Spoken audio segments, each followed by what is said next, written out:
het in 'n huis groot geword waar my mamma huisbrood gemaak het. Nou moet jy dink hoe moet 'n mens knie vir 7 mense in die huis. En my mamma het nog huisbrood gemaak tot sy in haar 80's was.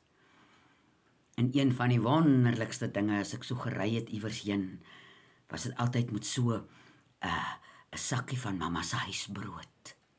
Dat sy so 'n lyntjie omgebind, die pinkus is nou die soutbrood en die een met die blou lyntjie is nou die soetbrood. En so het dit vir my gevat om op Teefontein te kom, om te leer brood maak, huisbrood maak.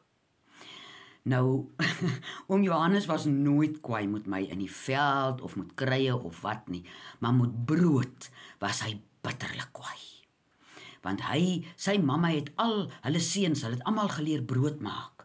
En hy het geglo, mens moet, as jy begin knie, moet jy heilige gedagtes in jou kop hê.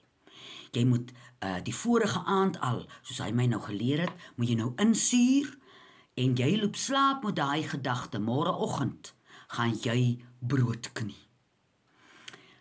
Julle, ek het al hier brode gemaak. Jy mens kry mos sulke famous brode, pita brode, daai plat is. Wel, my brode was in die begin net pita brode.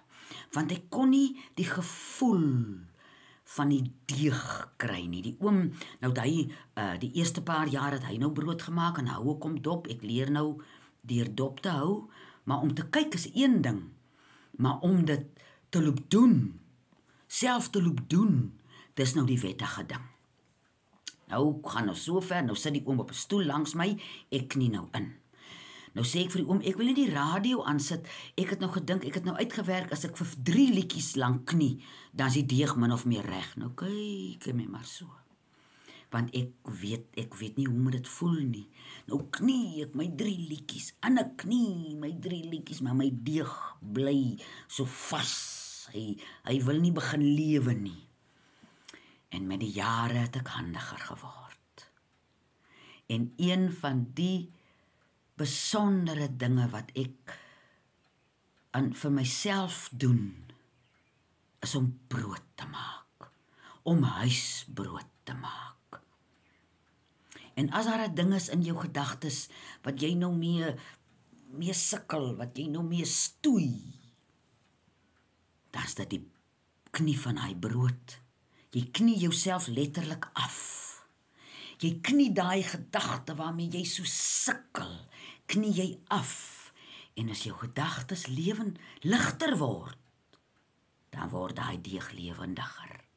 Dan begin jy voel, die deeg begin so meegee.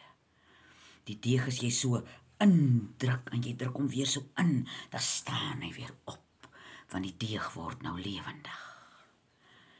En dan so 'n dag wat ek nou brood maak. Dis 'n hele dag se ding. Ek suur nou gisterand in, vanmôre knie ek nou af en nou gaan sit ek dit voor in die groot wit haai, my ou dieselbakkie, waar die son nou skyn, waar die deeg nou kan lekker warm word. En dan sit ek nou maar so dingetjies tot heeltyd is die brood in my gedagte, heeltyd is die brood in my gedagte. En as hy nou lekker gerys het, dan knie ek hom weer af. En dan sit ek, ek het my mamma se 2 broodpanne geërf, dan smeer ek lekker sagte vet. Die panne lekker met sagte vet en ek knie hom weer af. Nou is my gedagtes al ligter as van die eerste afknie af. En jy voel, want jy maak voedsel, nie net vir jou liggaam nie, maar die maak daarin en die verteer en die afknie van jouself, maak daai brood ook kos vir jou siel. En dan gaan hulle nou in oond, toe hulle nou lekker gerys het in die panne. Julle, in die begin was ek bondsinnig. Dan vergeet ek die brood. Of die brood is te rou, of die brood is gebrand, of die brood is tot ek naand daai wonderlike heilige ding oor my gekry het van brood. As my brood in die oond is, dan sit ek hier in my huis. Ek lees nie eers 'n boek daai tyd nie. Ek luister 'n bietjie radio, maar ek sit en kyk die horlosie. Want daai heilige deeg is besig om iets te raak wat ek die liefde van my eie hande ingekneed in daai deeg in. So vanaand as ons nou sonde doen en warm brood eet, dan jubel en juig ek na liggaam en na gees. Soos jy nou 'n spaartydjie of wat het, kry vir jou iemand wat vir jou kan leer brood bak.